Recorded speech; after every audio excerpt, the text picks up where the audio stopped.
এখন থেকে আপনার প্রিয় সিরিয়ালগুলো ফ্রিতে দেখুন এক্সক্লুসিভলি শুধুমাত্র সান নেক্সটে। এখনই অ্যাপ ডাউনলোড করুন।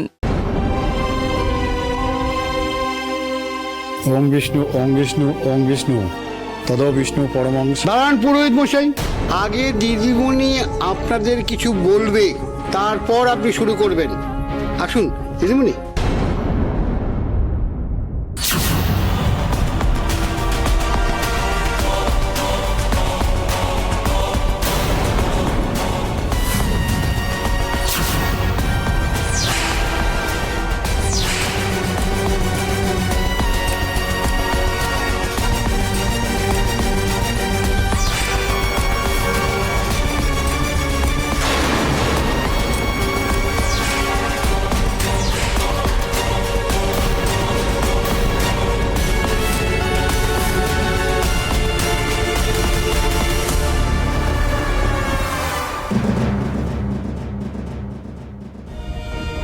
এত কিছু কিসের জন্য গো? দাদু শ্রাদ্ধের জন্য? সেই কাজ তো আমি কবেই করে ফেলেছি। আবার কি দরকার ছিল? আচ্ছা বেশ, আয়োজন যখন হয়েই গেছে এইটুকু তোমরা করতেই পারো। তবে মনে রেখো, দাদুর এই শ্রাদ্ধ শেষ হয়ে গেলেই কিন্তু ব্রহ্মচারী বাড়িতে তোমাদের প্রত্যেকের পালা শেষ।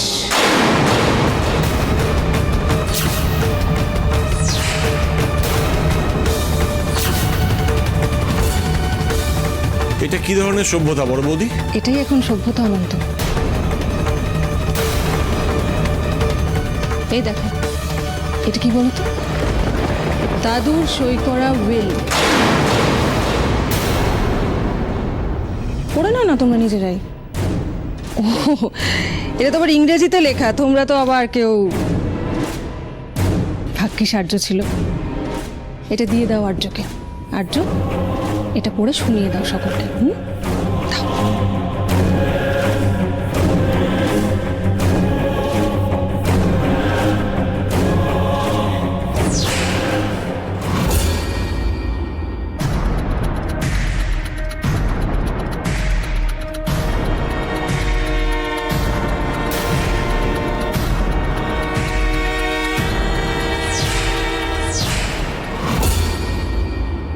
দাদু এই বাড়ি সমেত সব সম্পত্তি বড় বৌদির নামে করে দিয়েছে।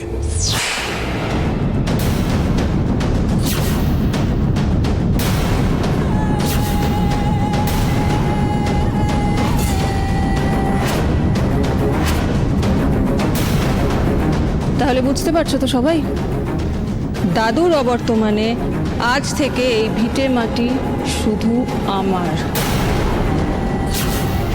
আর দাদু তো এখন অবর্তমান হয়েই গেছেন, তাই না? তাই এই শ্রাদ্ধ ফাদ্ধ মিটে যাওয়ার পরে সবাই যেন এই বাড়ি থেকে বেরিয়ে যায়।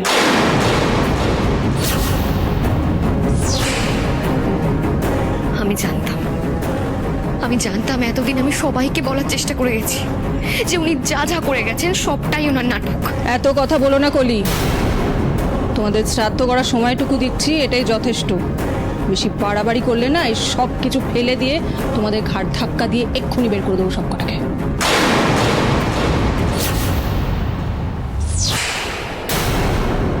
মিললো তো আমার কথা? পথে বসলে তো সবাই।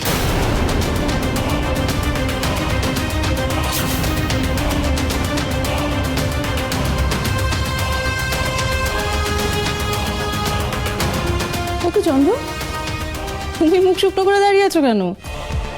তোমার তো কোনো ভয় নেই? তোমায় আমি তাড়াবো না। তুমি না আমার লোক। আপনার লোক? বড় বৌদি, আপনি কি বলছেন? আমি আপনার লোক? ছি ছি ছি ছি বড় বৌদি, এটা আপনি কি করলেন?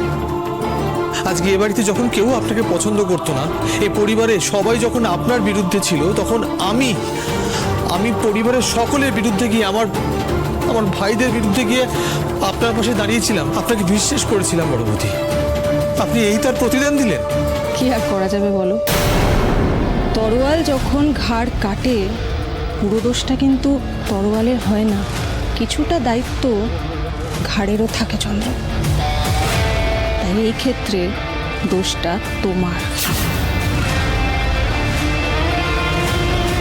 ঠিক, আপনি আপনি একদম ঠিক বলেছেন।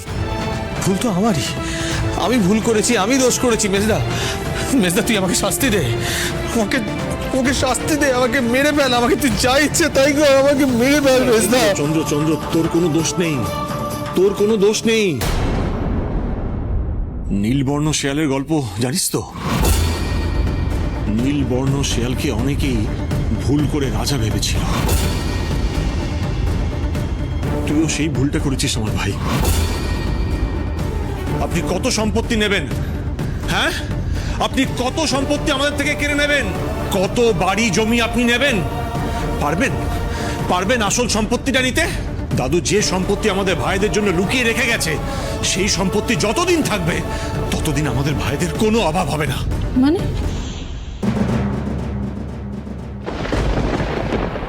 কি বলছো বলো তো, বুঝতে পারছি না। তোমারই কোথাও ভুল হচ্ছে। এখানে তো স্পষ্ট লেখা আছে, দাদু স্থাবর অস্থাবর সমস্ত সম্পত্তি শুধু আমার। শুনুন, এই স্থাবর অস্থাবর সম্পত্তির বাইরেও আমাদের কাছে আরো বেশি অমূল্যবান সম্পদ আছে। সেটা আমাদের ভাইদের মধ্যে বিশ্বাস এবং ভালোবাসা। এটা আপনি কোনোদিন কেড়ে নিতে পারবেন না। আরে বলো, আমি তো ভাবলাম আবার। ঠিক আছে, ওইটুকু তোমরাই রেখে দাও, বুঝলে? ওইটুকু ভাঙিয়েই না হয় কাল থেকে খেও তোমরা ভাইয়েরা। আপাতত এসব মিটিয়ে তাড়াতাড়ি বেরো বাড়ি থেকে। আরে পুরুষমশাই বসে আছেন কেন? শ্রাদ্ধের কাজকর্ম শুরু করুন। আমারই বাড়িতে আমারই শ্রাদ্ধ করছে। কার এত বড় সাহস?